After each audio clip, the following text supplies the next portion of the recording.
As well as recording 2 podcasts a month, Andrea and I also sit down together once a month to catch up on what's been happening in our own food worlds.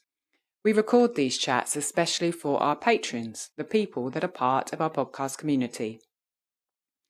As our episodes this month are all about bringing you closer, we thought we'd share one of these recordings with all our listeners. So coming up, you've got Andrea and I, tea in hand, sharing, laughing and learning together. In this episode, you'll hear me talking about my wet rendering fat experiment, the how, the results and the pros and cons of this method. You'll hear Andrea's take on the diaries of Nella Last and the food gems she found in her World War I and II writings. You'll hear a hilarious discussion on the many ways to cook eggs, including my UK-based expertise on soft-boiled eggs and soldiers. You'll hear about the book I consider the best read on historical English food I've ever come across. And you'll hear Andrea quiz me on the technicalities of the English cup of tea.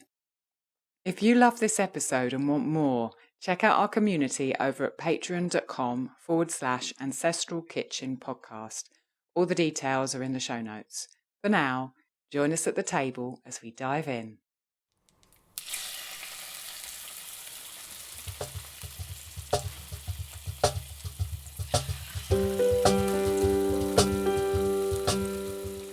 Welcome to the Ancestral Kitchen Podcast with Alison, a European town dweller in central Italy, and Andrea, living on a newly created family farm in northwest Washington State, USA.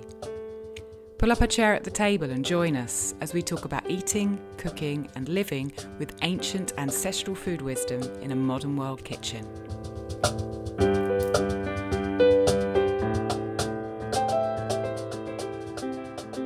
Hello, Alison. Hi, Andrea. How are you today? Good. How are you? I feel like that sounded kind of aggressive. Hello, Alison. Yes, okay, I'm here.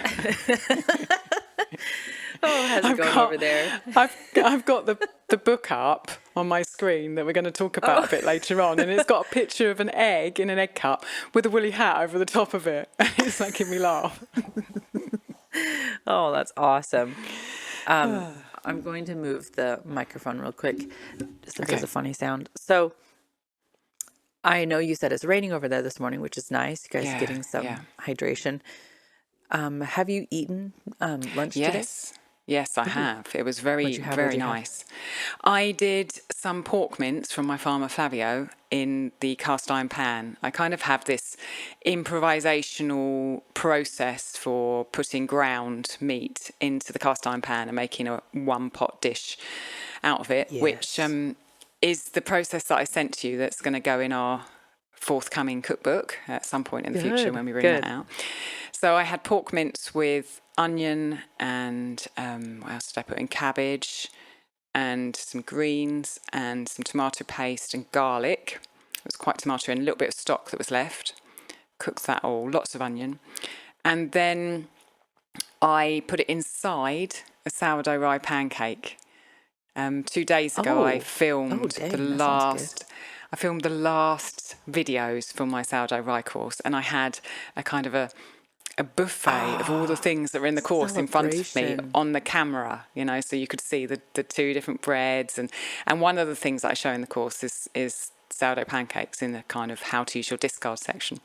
And so I had all of this rye stuff that was out and cooked that I filmed 2 days ago.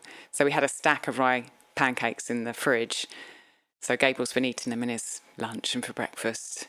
And I heated one of those up and put all the ground pork, tomatoey ground pork inside, folded it over, put some sauerkraut in, and had that with a glass of kefir, water kefir, that Gable, I'm trying to train Gable to make water kefir, and he's very generous with the second ferment flavourings.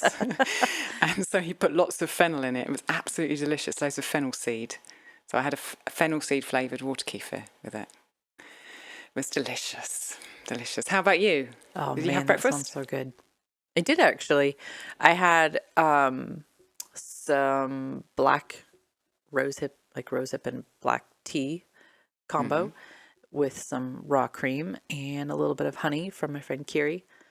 I had some leftover, I guess I'll call it Jello salad. I'm not sure really what to call it, from the 4th of July barbecue thing. What's Jello salad? But well, Jello is a brand of gelatin that came out in the 50s, like flavored, and it's, basically made out of dye and sugar. All those lovely things. All the best. So I made kind of, I guess you would call it like an approximation of it, where I blended frozen strawberries and I heated some gelatin in water, and I made some whipped cream, some raw cream, and it kind of mixed everything together. And then I stirred in a bunch of blueberries and let it sit in the fridge so it got kind of firm. So it was really good, actually. So we call that jelly in England, not Jello. Oh, jelly. Yeah, you're right. I noticed Kitty Bloomfield is always like, look, you can have a jelly cube. I'm like, ew, gross. Who wants to eat jelly? Oh, you mean like Jello. Yeah. So you had that for breakfast? Yeah, I had that. And then I had, I heated up a little bit of turkey broth because we cooked a turkey for the 4th of July, which might sound weird, but usually people do hot dogs and hamburgers, but I cooked a whole turkey, and then I took all the meat off of it and shredded the meat, and I made a big batch of barbecue sauce, and then I mixed the shredded turkey with the barbecue sauce and made like a pulled turkey, and we had it on buns with homemade coleslaw and stuff. But delicious. I had some of the broth, and then of course I had 2 poached eggs in it. So lovely. Yeah, it was perfect. Delicious. Perfect breakfast. So I can do this all day long, Alison. Yeah, exactly. No, I jumped right into food, and I forgot that we had a little housekeeping to do. So let's catch up on the podcast. Well, deets. I actually remembered to make a note of the new patrons who we haven't mentioned since the last time we mentioned the new patrons. Yay, success. So I have a list here because we've had quite a lot of patrons come on in the last kind of month, 6 weeks, which is very exciting and feels really good. So I wanted to give a shout out to Carissa. I think that's Carissa's name. She's Ancestral Living and Nutrition on Instagram. And Angie Snyder, Rebecca Zapp, who's A Humble Place, and she's come on at one of our new levels, which is the $5 kind of sponsorship level, our entry level, whereas Carissa and Angie are both on the companionship level, which is $12. We've got Claire Dumont, who's also a companion, Kyle Schmidt, who's on our sponsorship level, Deanna Newullis, I think I've probably mispronounced that, but I tried. She's on our companionship level, and Izzy Dasty, again, another companion. So welcome to all of you, and thank you ever so much for supporting us, and we hope you're enjoying all the goodies that we're putting out on the private feed and also on the treasure trove, and enjoying the Discord conversations that we're having as well. It's wonderful to have such support. You and me learning Discord has to be fun to watch. Yeah, exactly. Whoops. Okay. So that's there, really guys. good. And you've got something to read as well, haven't you? I do. And also wanted to shout out Rebecca. You mentioned her, A Humble Place. She's also kind of being my side consultant. I keep asking her questions because she has experience in this real food world. So I'm like, hey, what do you think about? Thank you, Rebecca. Yeah. Okay. So, is it Deanna or Diana? I'm so embarrassed now I'm saying it. And I realized hello, we voice memo constantly. And I realized I have not asked her. In my head, I say it Diana, but I don't know. I could be wrong. So she's Honey and Chamomeleon. I think I said it right on Instagram. She said the last 2 episodes, she sent this to Alison, I should say. The last 2 episodes you and Andrea produced, all of them really have resonated deeply. I was reflecting this morning on how much my life inside the kitchen and in turn outside has changed due to the influence you two provide. I don't feel the pressure to replicate your lifestyles, but rather encouraged to find my path to reach a similar destination. What I'm saying is your work truly inspires creativity. As someone who has struggled with my relationship with food and weight, there is a comfort in knowing I'm not alone and there is community in recovery. I stand with you. Thank you for your vulnerability and sharing your wisdom. Oh my gosh, I love that Wow. so much. So much. Yeah, it's incredibly powerful to read words like that. So thank you I know, I just get very chills much reading that. for taking the Like, time to write them. yeah, like I could have written that, I feel like I've gone on that, I'm on that journey, and it's, man, it just, it makes me so happy to think that, okay, it's exactly what we wanted, Alison. You remember when we said there has to be Yeah. other people out there thinking the same way as we are. We can't be the only ones. And here they are. Like, this is amazing. And joyful sharing together. It's wonderful. Really wonderful. Thank you. Thank you to everyone who's listening and supporting us. That puts like the fire under me. Like, yes, keep doing it. Keep getting up at 5 a.m. to record. Yes, you early bird. Yeah. Anyway, I love that note. I love chatting with her. She's got an amazing farm, and she's super, super encouraging. So thank you to anybody, everybody, all of you who send in messages. We really appreciate it. Yeah, completely. So what's on the table for today? Well, you posted about wet rendering lard, and I know a lot of us have questions about that. So I'm going to make you talk about that. Okay, we'll start with the wet rendering then. So I render my own lard and tallow here, but up until like a week ago, 10 days ago, I'd always done it in the slow cooker, chop the fat up, put it on low, put the lid on, don't put anything else in, leave it every 3 or so hours, maybe 2 hours, pour the contents of the entire slow cooker through a sieve, the fat goes into the bottom, into a metal bowl, leave it to set slightly, pour it into a container, put it in the fridge. And that goes on for like 8 hours. I guess that's called the dry method because there's no water involved. But that's always how I've done my fat rendering. And often people have said to me, oh, but don't you get impurities? And what about the smell? And I kind of generally think, well, I'm not that bothered because we eat it fast. So it's never gone mouldy or anything. And I don't mind the smell.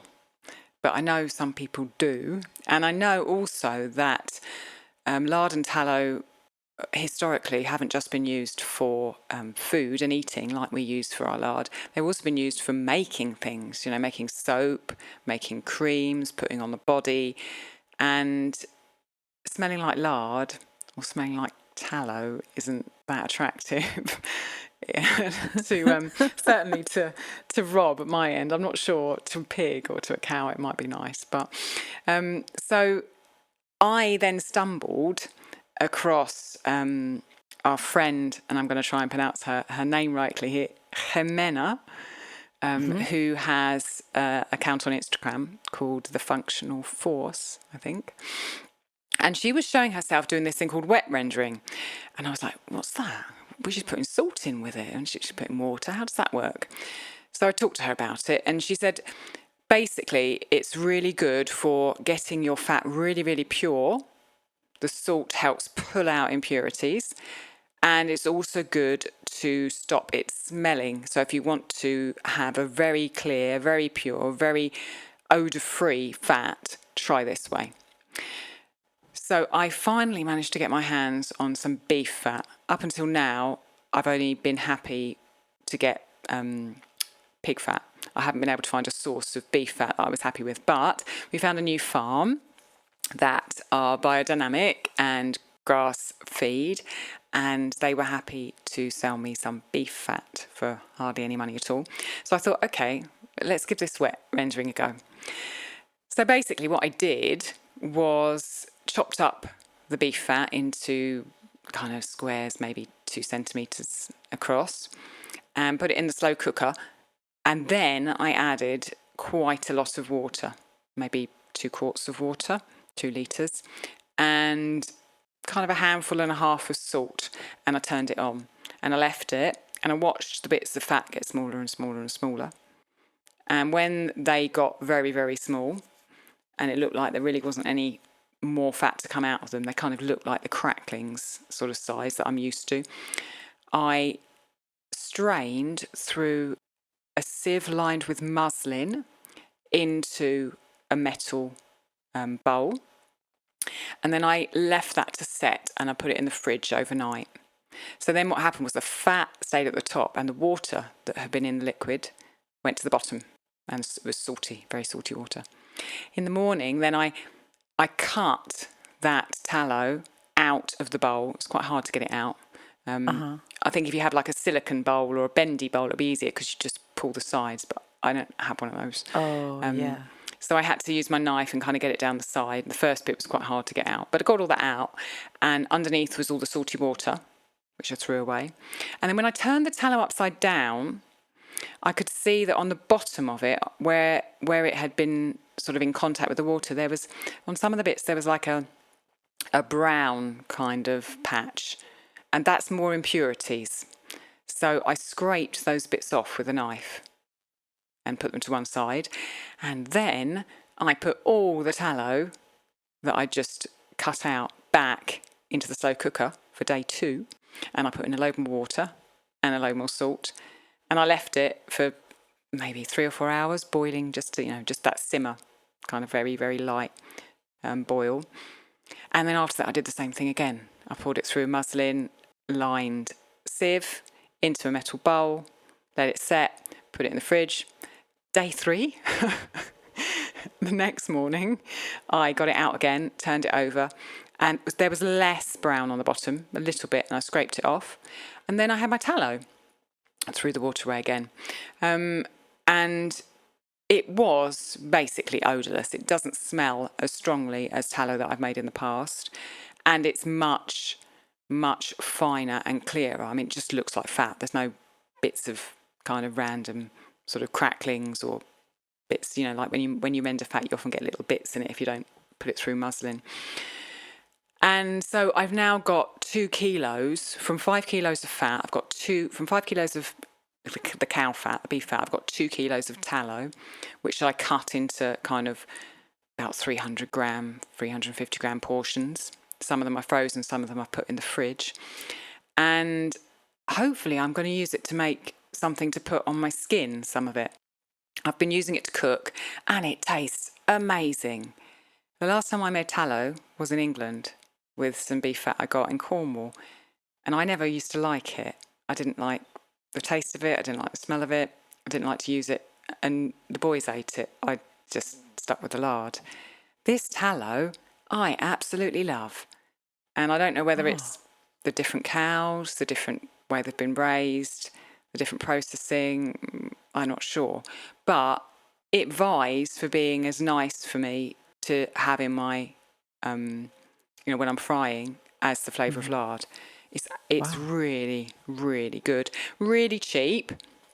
I did put on Instagram how much it cost, but it was, I compared it to how much we pay for butter at the moment.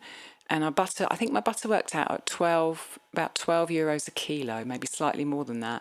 And this worked out at about 3 euros a kilo. And it's just the most amazing, great fat.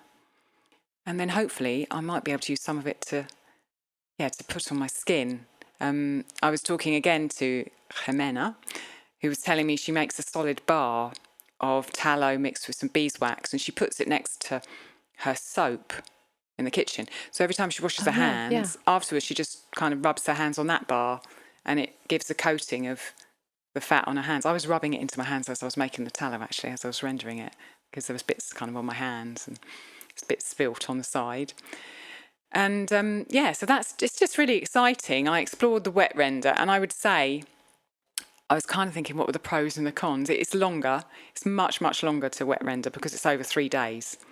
Whereas when I do my normal rendering, it's over 1 day. So you've got to be more patient. You've also got to wash up the things in between day 1 and day 2. So it's more work there as well. The other downer is that you can't eat the cracklings because they're too salty, because they've had all the salt in the water. So I tried eating some of the cracklings. I was like, we can't eat those. That's way too much salt. Oh, no. Whereas when I do it without salt, obviously I can eat the cracklings. But the upsides are that it's such high quality fat, and it will last right. forever because it's got none of these impurities in it. You know, if you leave lard for a long time, if it's got bits of impurities in it, it's more likely to go mouldy or go off, smell a bit funny. Whereas because this is so pure, it will last so much longer for me, even if I didn't, you know, put it in the fridge or put it in the freezer. And 100%. I can use it on my body as well. So exciting. Well, I'm really excited to try it. When I saw your post, I was thinking, oh, this is awesome, because Tiffany and I were talking about when we rendered tallow and lard, and some of the jars got like this black kind of mold on the side and some didn't. And you're like, okay, but everything was sterilized, everything was boiled, everything was clean, you know, it was in the dark and all these things. And some of it is perfectly fine. I have a jar of tallow that I think I've had for like 4 years and it's perfectly fine. And then there's another one that, you know, molded in, you know, 4 months. So it's like, what gives? So we've looked online at everything, you know, like, and everybody's like, oh, make sure your jars are clean. And like, oh, they were, you know, but I'm excited to try the wet rendering, because we were thinking maybe if there was any more impurities that were causing that, then this would. Are you leaving your fats like that at room temperature or in the fridge? So ideally, I would like to drop it all into the freezer. We just didn't have the room for it. So some of it's in the freezer. Some of it I put on the shelf, and theoretically it should be fine on the shelf if it's clean. Yeah. But some of them didn't, some of them did. So, anyways, lesson learned. But I do have a lot of tallow and lard to render, and I need to finish working my way through one freezer so that we're ready for these chickens when we butcher. So, okay. Oh, well, let me know how it goes. I'd be really interested to see if you leave a jar out, whether there is a difference and it doesn't mold. Because we've had, I mean, in the past we've had not lard we've rendered ourselves, but lard we've bought, which has actually molded in the fridge on the bottom of the container. Yeah, we've never Tiffany had any of our some own of hers lard. did too. Yeah. None of our old lard is moulded. Our own lard is moulded. But I think I keep it in the fridge, and also it doesn't last very long because we eat it. You know, so it doesn't hang around very long. What I would like to be able... Oh, sorry. No, go on, you go. Go. I would like to be able to render a large quantity at a time, because it is, you know, it can be kind of messy and whatever. And I just think I'd rather do 20 jars at a time than do one jar 20 times. Yeah, completely. So, yeah. I wished that I'd had a larger slow cooker. When we were in England, we had 2 slow cookers. We had a normal size one that I think does like 6 or 8 portions. I can't remember how many litres it was. And we had a huge one that did like 12, 15 portions. And another whole long story, we had a calamity when we moved and we had to lose about 2/3 of our possessions, including the slow cookers. So we only bought a small one back. And this could have really done with a large one. I just about got the 5 kilos in it of fat, and I said I got 2 kilos of tallow out of it. That will go. I know I could have done double that for sure. You know, so maybe one day I'll get a big slow cooker again, because like you said, it's so much easier, because it does make a mess and you do have to wash up, and it takes a lot of effort, and it's really good to be able to batch these things, as we talk about, you know, batching food. So you've got breakfast for a week or lunches for a week. It's good to be able to batch these things and just get it done once, and then it lasts and lasts and lasts. So, yeah. Yeah, no, I'm excited about this. This will be good. Well, Perfect let me know timing how it for me. goes. Yeah, I will. Yeah, excellent. I like that. I'm efficient and useful.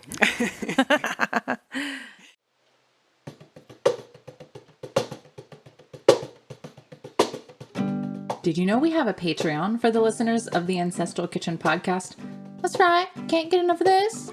Well, there's more of it over on the Patreon feed, just waiting for you. We have a variety of levels to choose from and a bunch of different benefits to enjoy. Your sponsorship keeps the podcast on the air ad-free and helps us keep buying books to read and talk about on the podcast. And also helps Alison buy bizarre ingredients at the farmer's market so she can ferment them and tell us about them later.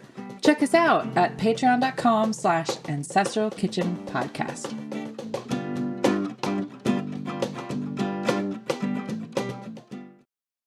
So you've been reading, and I want to hear about the book that you've been reading, because I think it's potentially got more connection to this side of the pond than your side of the pond. I think it does. So Hartley, who is a part of the Literary Life group, had mentioned these books, and as soon as he mentioned them, I was like, well, I guess I'm buying those. But there's this woman named Nella Last, and she kept extensive diaries during World War II in England and through the 50s. There's 3 books published out of her diaries. They're not even complete. I guess nobody's ever even read all of it. There's so much. She wrote an insane amount. And she also wrote copious amounts of letters during that time. So she was very prolific. There's Nella Last's War, Nella Last's Peace, and the 3rd book is upstairs. I think it's called Nella Last in the 50s or something. Okay. So I finished Nella Last's War, and I'm halfway through Nella Last's Peace. And I'm just smitten by all the mentions of food all over this book. And I kept marking pages thinking, I need to tell Alison this. I need to talk to Alison. Like, you're in my head so much whenever I'm reading. So hang on. I'm going to turn away from the mic for a second so I can try and find the page that I want. Yeah, no, do. I marked so many pages. It's like, where do I begin? I thought, I know that feeling. So there's this passage that I was thinking about posting on Instagram.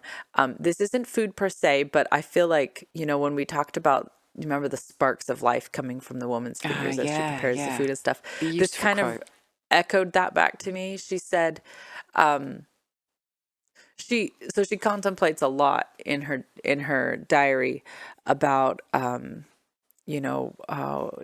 son was born during World War I, and and so she's thinking, we just went through a war and now we're doing this all over again, and we thought that was the last one, and why are kids being raised just to go out and get shot and all this? So she says, what chance has youth if they have no background, no anchorage, no feeling that there is a wee spot all their own? I feel sometimes I want to shout loudly to all mothers and tell them how important they are, how much more they matter than all the preaching, talking men who think only in terms of organization. Look at the Hitler Youth and Mussolini's poor moppets.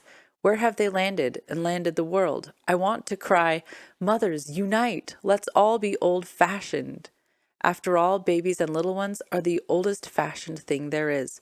Let's give them background, teach them simple rules of life, mentally and spiritually. Love them a lot, and then stand aside.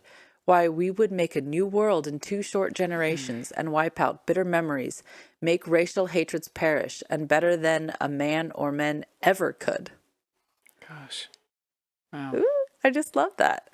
I feel like I can't imagine what it must have been like to try to live in that period, let alone to bring children into the world when you saw what was happening to the, children as young as like 17 going to the front. And that sort of emotion must have swelled in so many women's breasts, wanting to get it out. Yes. And she says it so well. There's so many women who were just like, we're over this. Why send them out again? So probably everybody knows that there was extensive rationing during the war. There just wasn't, everybody's seen, the coupons or points or stamps, different things people had to sort of make sure that you had your allotment, as it were, no more, no less, or well, often less, but no more than that. So there could theoretically be enough to go around during times of shortage. So she talks a lot about cooking under those restrictions, and she's extremely creative. And her husband says she always kind of has a grudge against her husband throughout the book. But she says somewhere how he says, well, we haven't really suffered any shortages. And she's like, well, that's what you think. It's just because I'm so creative that the food, the food hits the table and looks so good. And she's always comes up with, like there's one scene where she made a sauce for something and she didn't have cream, so she made like a water syrup or something like that. And so she says, I just put it on the table. I knew if I told them we didn't have what I wanted, then everybody would have complained, but I just put it on the table. And then and then I said, oh, I felt like doing a syrup today. That seemed better. And everybody was like, oh yeah, that's better than the cream one. That was better than it. Wow. It's just funny little vignettes like that all throughout the book. So she talks about, so I was thinking it'd be almost fun to write like Nella Last cookbook, because sometimes she tells exactly how she Pull made the things. recipes out. Yeah. I'm flipping through a couple of my Alison marks to get to one of the food ones. I think while you're looking, I think it's interesting. I had, when I interviewed Charlie, the lady who cooked ancestrally in the van for a couple of years, we had quite a discussion on how restriction enhances creativity, and 100% agree. I can imagine, the rationing in the States was slightly different to the rationing in the UK, but the same kind of foodstuffs were restricted, and having that in your kitchen, you have to look for ways to create something. If you have pride in what you're doing and you want to feed your family well, and it seems counterintuitive, because you'd think, well, I could have all the stuff in the world and I could be so creative, but it works the other way. It really does. It 100% does. Actually, I thought that for the 4th of July, because I thought, okay, I can either go to the store and I can get some things to make this meal, or I can just see what I can come up with in the house. And so I came up with, the only thing I didn't make was I wanted to make buns to put the shredded meat on, and just didn't. For 2 days it rained before the 4th, and I didn't want to run the generator. So Mom brought some store-bought buns. They were good. They're from a local place that she gets them from. But I felt like, I told Gary, I said, I always feel so much more creative when I just have to look through what I have and come up with something. And I often come up with way more meals than if you sent me to the store. Well, not often, always. I come up with 60 things I could make out of Nourishing Traditions or something, versus if you sent me to the store, I would just stand there paralyzed with like no idea what to do. Like, I could do anything. This is impossible to choose. It's how we learn as well as chefs, in the kitchen, as cooks. Just putting things together and seeing what happens. Okay, what else you got for me? So she wrote this on March 4th, 1942. And it's just a sample of kind of how she describes. She does this a lot. I made tomorrow's lunch by the fire and put it in 2 dishes ready for heating. I cut my quarter of beef up small and lightly fried it with a cut up leek, added a carrot and a slice of turnip, diced and simmered it all very slowly for 2 hours. Then I added sliced potatoes and seasoning and cooked till all the liquid was absorbed. I had soaked dried peas in the pantry, so I added them with the potatoes, and if look and smell are anything to go by, it's a very good lunch. For tea, I made thick wholemeal toast, and when it was done, put on a layer of sliced cheese with a dusting of cayenne pepper, and cooked it under the grill till it was frothy and golden. Wow. So some of that sounds so English, the turnips. It makes me think of England. So simple.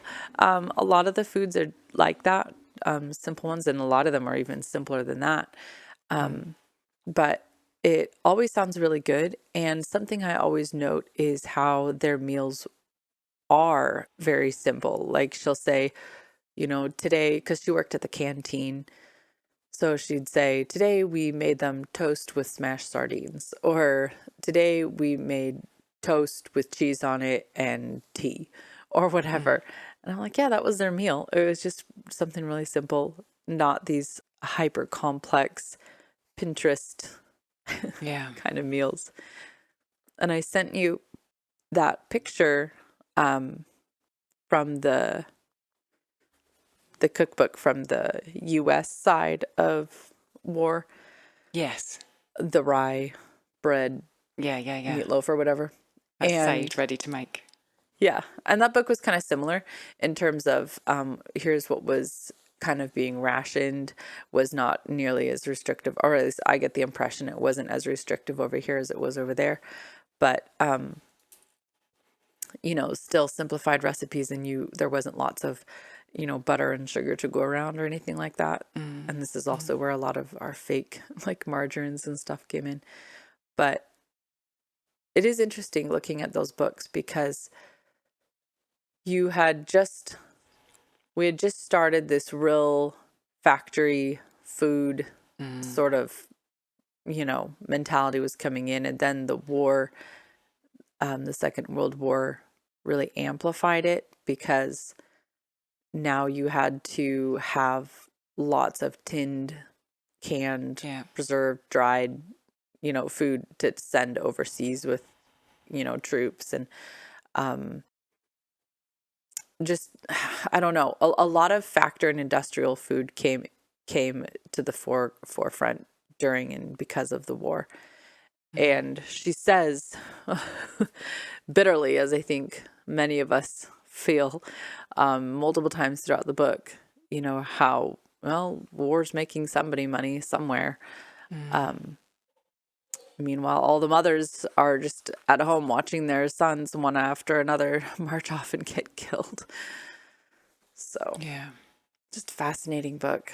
Seeing what it's like. And she also has a little bitterness towards America, I noticed in the second book. She says, I wish America should have had at least a few bombs dropped on them so they could, she's like, nothing happened to them and they're still rich and they've got all this money and, whatever. They don't really know what it's like,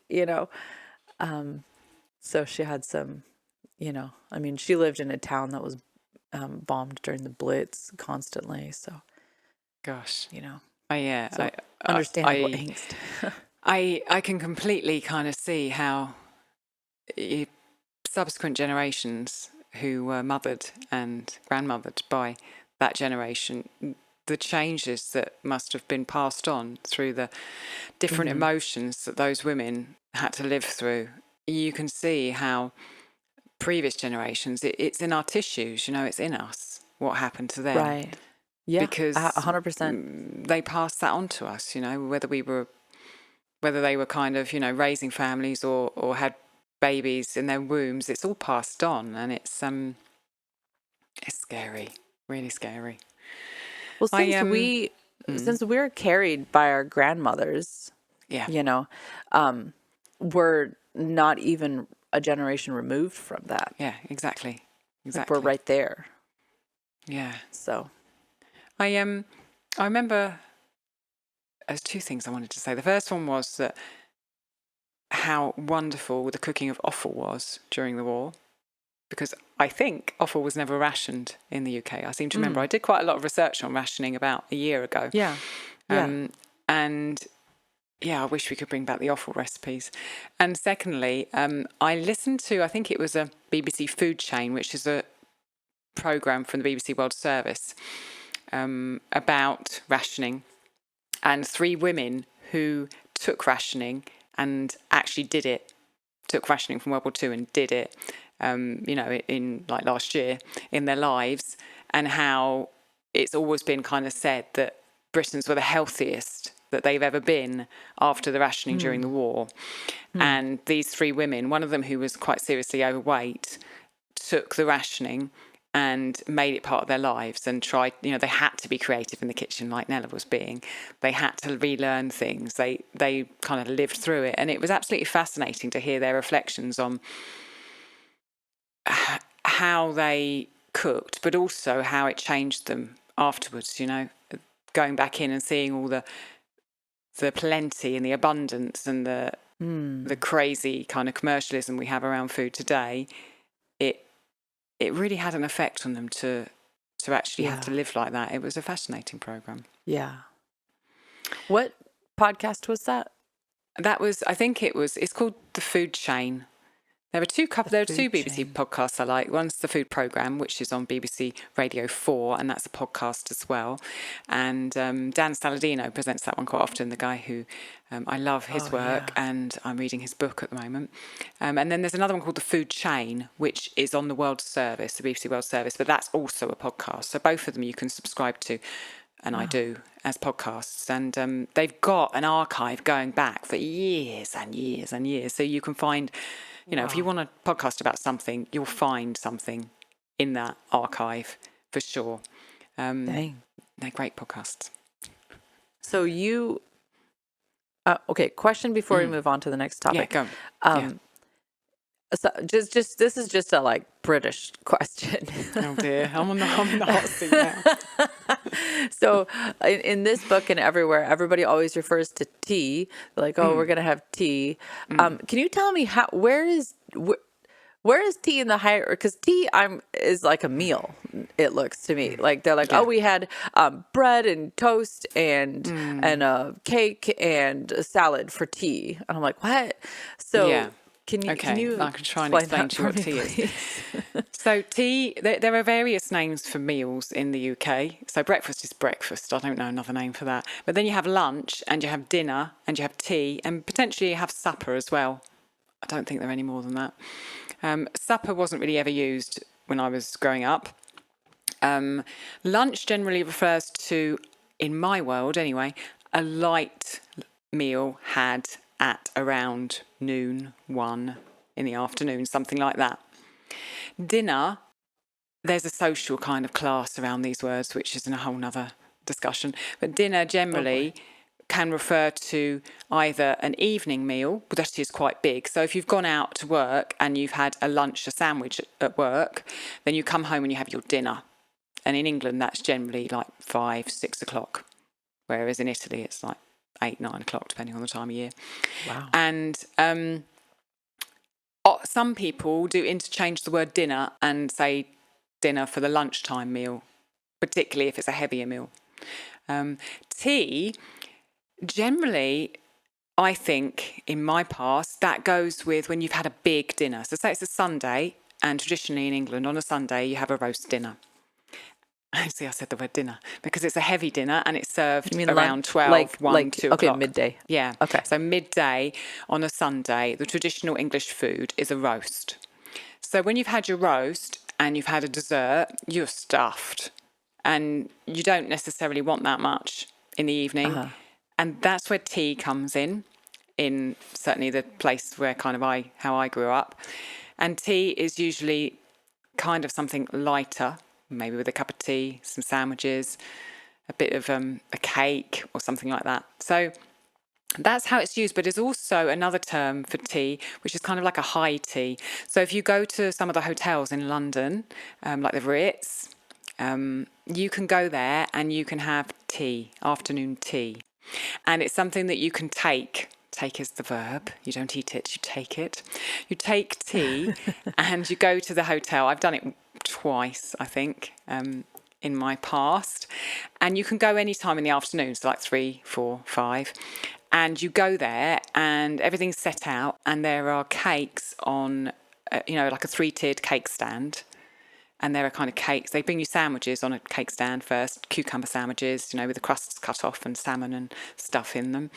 And you eat your sandwiches first. You have a tea in proper teapot, proper, China tea with a thing, not a great big mug like I drink my tea here. And then you have sweet. So you have the same kind of 3-tier cake thing come, and it's got scones in it with clotted cream and jam. It's got kind of madeleines. It's got all these other different biscuits. And you sit there and people serve you. And you've got all the china, you've got all the everything. So it's kind of historically, it's an upper class thing that we go and take tea together in the afternoon. But the words have been taken and used by different classes in different ways. That's my take on it. I'm sure if you read some history book, maybe the book that we're going to talk about in a minute might talk about the wording. I haven't got to that bit yet, though. But yeah, so tea is like a lighter meal with tea, usually has sandwiches and cakes. And it often, it can either be a high tea thing, or it often comes, in my family, it came at the weekend after a roast meal. Okay. And do you, Gosh. I feel like I have so many funny little questions that if I just lived there for a year would all be answered, you know what I mean? But does everybody has like a cup of tea like every day? This is like an everyday thing all the time. Do you drink tea every day? And is it like black tea? I drink tea, but I don't drink caffeinated tea. But I'm a weirdo. I'm not normal, right? You're a weirdo. So, but they're drinking actual like Camellia sinensis tea, right? Yeah. So tea is a very, very popular drink in England. And I mean, coffee is popular now as well. And coffee has a long history. You know, we know from the History of Food podcast, talking about the coffee houses in London. But traditionally, I think maybe popularised in the Victorian and Edwardian eras, so like 150, 100 years ago. People drink tea. People drink tea in the morning. They drink tea in the afternoon. They drink tea when they come back from being out. They drink tea at funerals. They drink tea to sit down and talk together. And it's generally normal, bog standard black tea with milk in it and often sugar. Milk in it, not cream? Yeah. No, not cream. Maybe in the past cream, but not that I know of cream. And there's it's kind of, it's the drink of the masses. You know, there's kind of, we have this saying of builder's tea. Builder's tea is a bog standard English breakfast tea bag in a mug. You pour your milk in, you spoon your sugar in, and, you know, the builders sit down and have their tea when it's their tea break at 11 o'clock.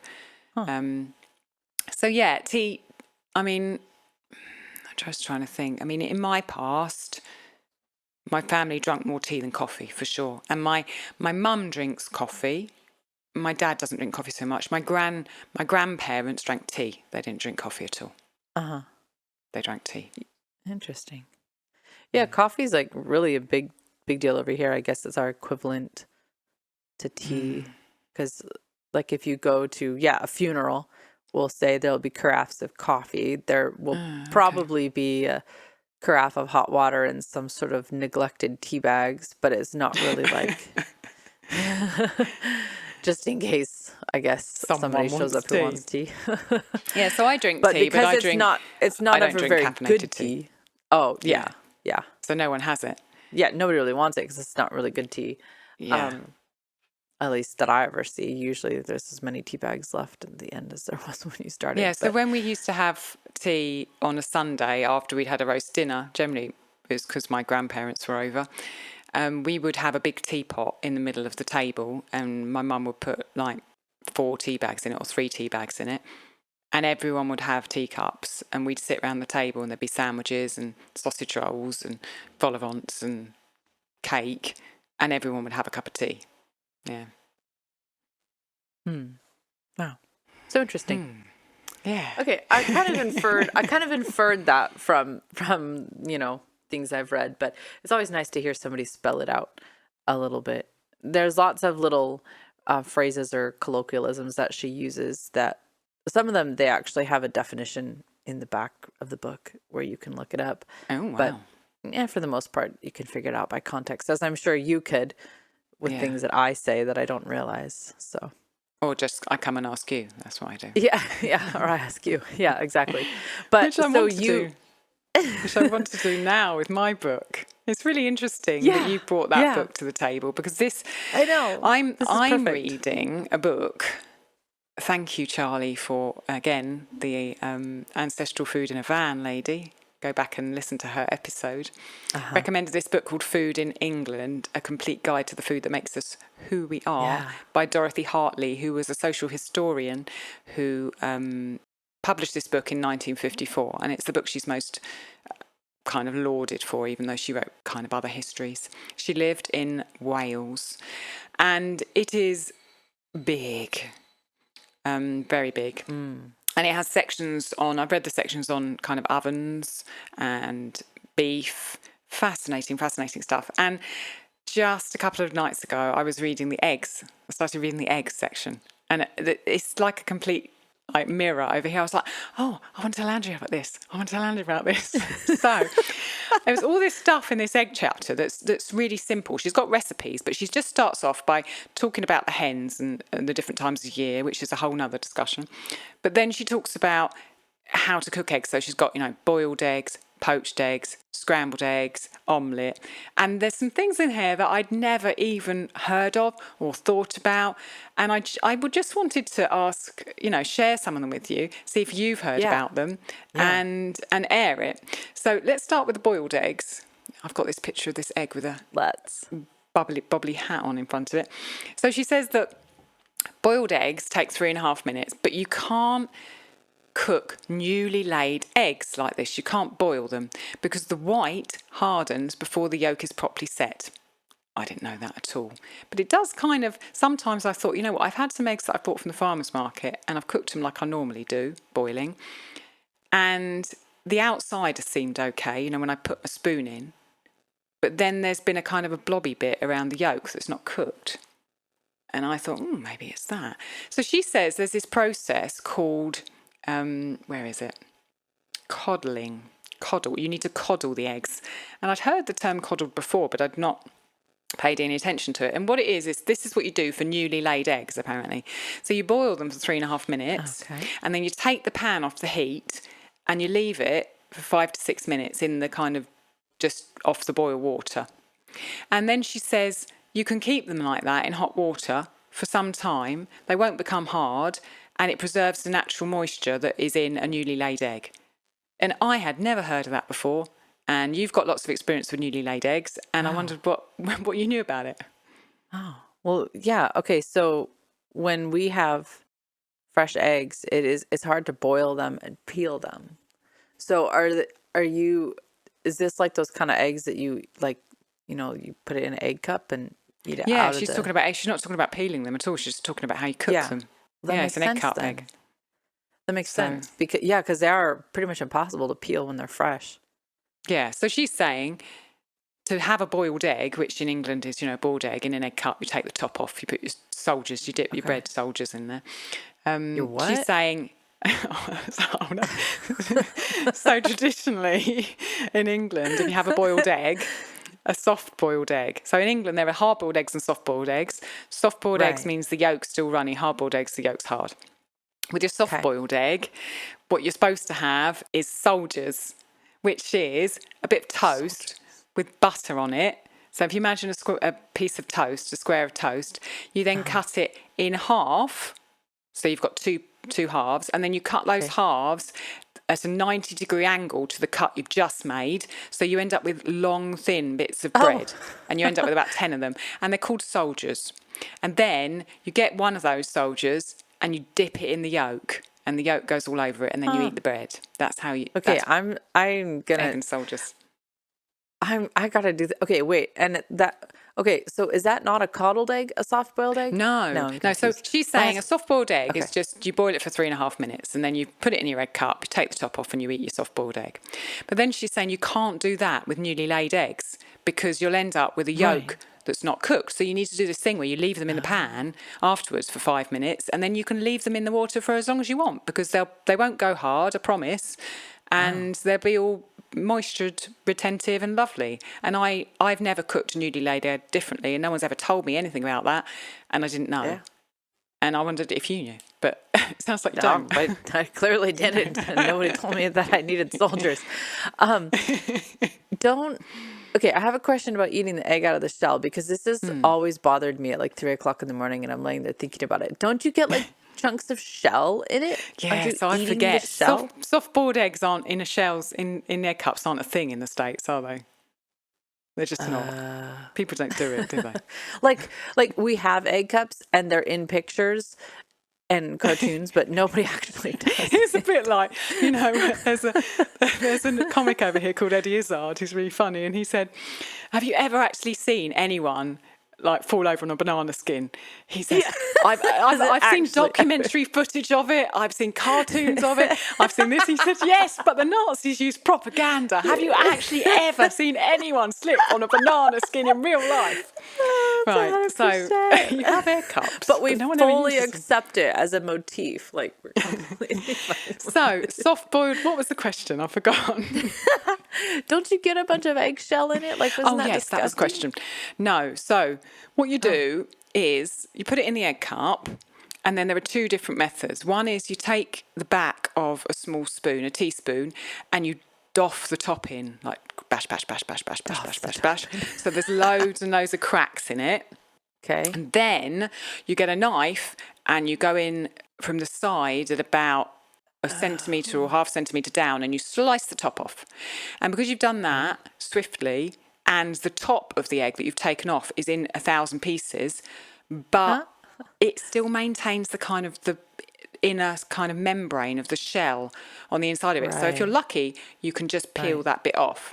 You do have to be careful though, because sometimes the cut isn't clear and bits of shell do come. The other method is to not bash it on the top a lot, just to cut the top off. Yeah, you do sometimes get bits of shell. I think But there's not an in art every to it. single bite. You don't No. really eat the whole egg then, right? Because Oh yeah, you do. Yeah, you do. wait, what? Okay, so what? Okay, so you're dipping this little soldier in, and then okay. What you do Allison, is take me to when you've school. I'm separated so the top confused. from the bottom, you've got this little top bit that you've hacked off. Then you get your spoon, you Okay. hold it in your hand. Well, this is what we do anyway. You hold that bit in your hand, you get your spoon, and you separate spoon? the white. Yeah, just a little teaspoon. You separate the white from the outside shell with a scoop, and then you've got a scoop of white from that tiny bit of top bit, and you eat it. And then in your egg cup, you've got left 85% of the egg without the top, and you can see the yolk because you've cut into the yolk, and you can see the white around it. And there might be a bit of a kind of jagged edge of eggshell around the side, and if there is, you can just perhaps get rid of a bit with your hand. And then you just use your spoon, or if you've got soldiers, you dip your soldiers in, you eat all the yolk with your soldiers, then you get your spoon and you just go around the inside with a spoon, and it comes away from the side, and you scrape it all out. And then if you're me, you want to eat every part, so you lift it up out of the egg cup and you're scraping with your spoon to make sure you get all of the bits out, and it's gone. It's easy. Oh my gosh. Okay, I'm getting. I think I I'm need to gonna do get you a an egg video, cup. don't I? Yeah, I think you need to make a reel for the Americans. I do know there's people over here who, like, I think my sister has egg. I think they eat soft-boiled eggs in egg cups, but it's not super universal. So, can you teach us, please? And now I just looked up egg cups online, and I guess you can get them with like sets that come with egg cracker Yeah, I don't use those. and the It's just a blazes and a spoon. Like, okay, it's like there's an industry out there yeah. making money on this. This is Yeah. amazing. Okay, The all right. spoon works So, fine. so eggs. So you All right. can't add anything to the soft-boiled egg discussion. I think that's what we've established, isn't it? I can add nothing. Okay, let's All right, move on all to right. poached eggs then, because there's an interesting. Okay. What I wanted to say about poached eggs is what she says is there's a really kind of interesting way of cooking them. So pretty much like you do in the stock. You know, you said for very often for breakfast you poach your eggs in broth, and she's saying then you drain them and you can put them on toast, and then she suggests pouring the broth over the toast and making it go all kind of soft and gooey. And I thought that sounded really nice, kind of soft bread.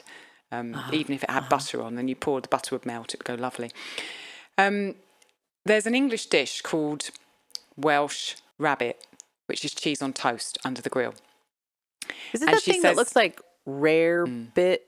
Yeah, that's right. Some people call it rarebit, Welsh rarebit. Rare bit. Right. Okay. She calls it Welsh rabbit. There's this other dish apparently called buck rabbit, where you have your cheese on toast and then you fry 2 bits of tomato and you put the poached egg inside the 2 bits of tomato and then you balance it on top of the cheese and on toast. Sounds like a bit of a plating disaster to me. It would all fall over.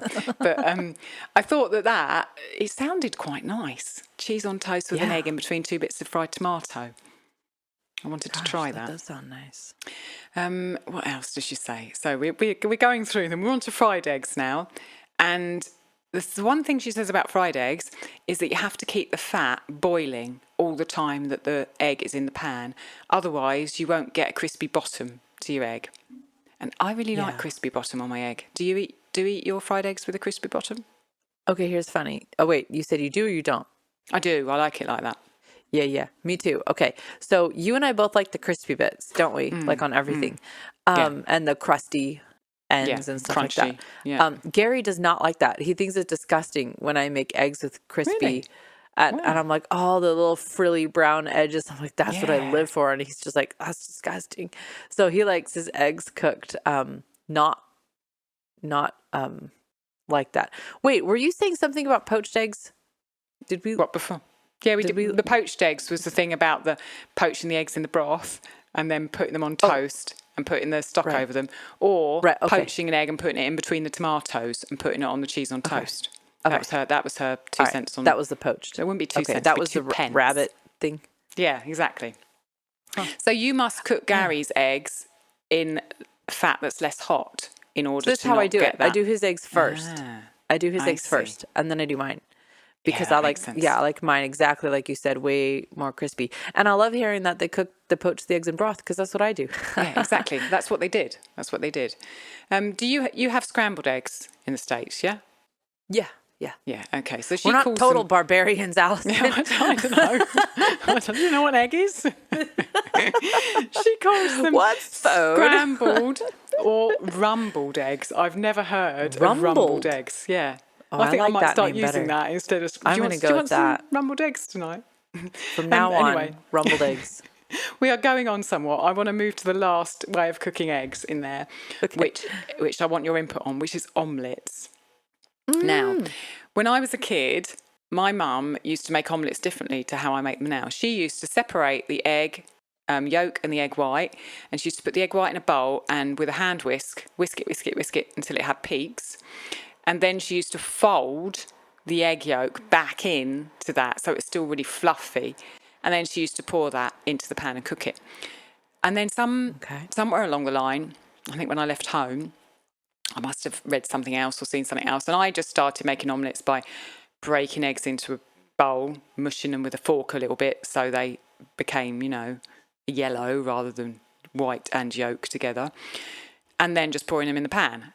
And I've always made my omelettes like that without actually doing something to the white beforehand to make it all fluffy and airy.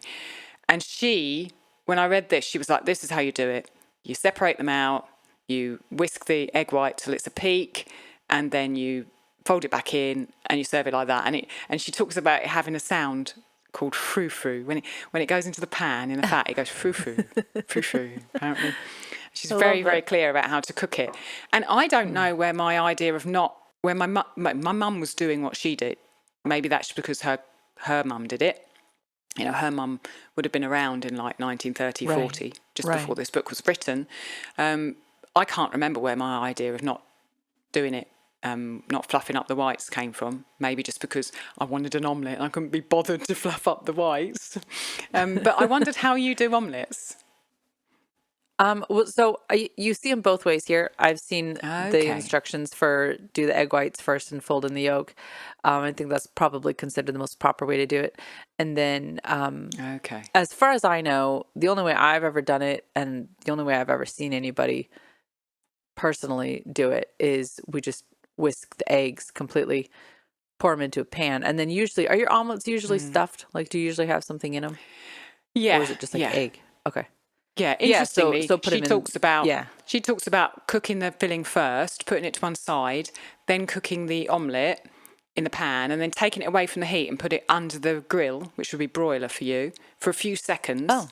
And then taking it out, putting it on the plate, putting the filling inside and folding it over. Whereas I always put the filling in it when it's in the pan. Yeah. And then fold it over. That's how I always see it too. Yeah, no, I like the way that she said it. Sounds actually a little bit nicer because you'd get more of those crispy edges. Yeah, completely. Yeah. When Hannah's mom came out here for Christmas or for like a Christmas sort of gathering, then, she brought just a couple, maybe 4 of her kids with or something. And then there was me and Gary and our 3 kids. And then there was Hannah and Jeremy and their little one. So there's a lot of us here. And she was up in the morning and had all the kids chopping things up, and she was just flinging omelets out of the kitchen. I was just like standing there with my mouth wide open. And I was like, I told Hannah, your mom's such a professional mom. She's like so hardcore. But she said, oh, I was going to make omelets. And she said, do you have an omelet pan? And I said, well, I only have these cast irons. And she goes, well, I've never tried it in cast iron, but I'll try it out. And so she did it. And I was like, aren't omelets kind of tricky to flip over and get out of the pan and stuff like that? Like, I think it took her one omelet and she had figured out the pan. And then she goes, oh, I think this is better than my pan. I'm going to start using cast iron at home too. Wow. I couldn't believe the pace that she was pumping them out. And they had, she had like thrown potatoes in the oven. And so she had all these cooked potatoes, and she had sausage and bacon cooked and all these chopped veggies. I don't even know how she did it. I was just like so confused. Like what is going on? In the kitchen with no counter. Need her to tell us her secrets. Yeah, we do. And she's just whipping out these omelets. I've always found the cast iron pan really good for eggs in general, especially in an omelette. Yeah, me too. Absolutely fine. Me too. Yeah. Because it's so slick. Wow. That was a very interesting foray into eggs. I wasn't expecting to have to explain about soldiers. Well, the things we need to know. It's so interesting that you got that book. You told me about that book. We've been talking about it a little bit, which is why we needed to talk about it on here. And I think that you would find this amusing that when I went down to see Lexi, we didn't say anything to each other about, exchanging gifts or anything. But I showed up at her door with some canned food that I had made and cookbooks. And then she had canned food and a cookbook for me. And we just thought, well, that pretty much epitomizes our relationship. Yeah. But I brought her the Food in England book. So I hope she likes it. It's, so she'll be able to read it with us. I got it on an ebook because that was the easiest way for me to have access to it straight away. But I've also bought a paper copy now because I know it's going to be on my shelf and on my table for years to come. I can tell. Yeah. So it will be huge, I think, because I can see I'm only from my device here. I can see I'm only like a quarter of the way through it, perhaps. So I'm excited about the chapters to come. Through the Food in England book? Yeah. Oh, you've been reading it for a minute too. Dorothy Hartley wrote a lot of books. Well, not like tons, but when I looked her up to find that book, I was like, wow, there's other ones out here. It's fascinating. Really, really fascinating. And it's the best book on English food that I've read for sure. And I would like to be able to try to recreate some of the dishes as time goes on and time allows and I get back into not creating a sourdough course, actually having some time to play in the kitchen, then hopefully I'll be able to make some of these. And you'll just hit the rye chapter in Food in England and you'll be stuck in rye again. So, so that I'm going to skip that chapter. Oh gosh. Okay, well, I think that's it from me. I think I'm booked. Hey, we chatted. Came in at an hour. Yeah, not bad. We're just over an hour, I think, which is absolutely perfect. I think what's good is that you and we would start out with our list of topics for the KTC, and then it would either go on too long or we wouldn't get to them. So now we put way less topics than we think we need, and it's always the right amount of time. Yeah, exactly. 4 topics is enough. That's it. Wonderful. I can't wait for the next one. Thank you, Andrea. Bye for now. Okay, all right. Well, bye, Alison. Bye.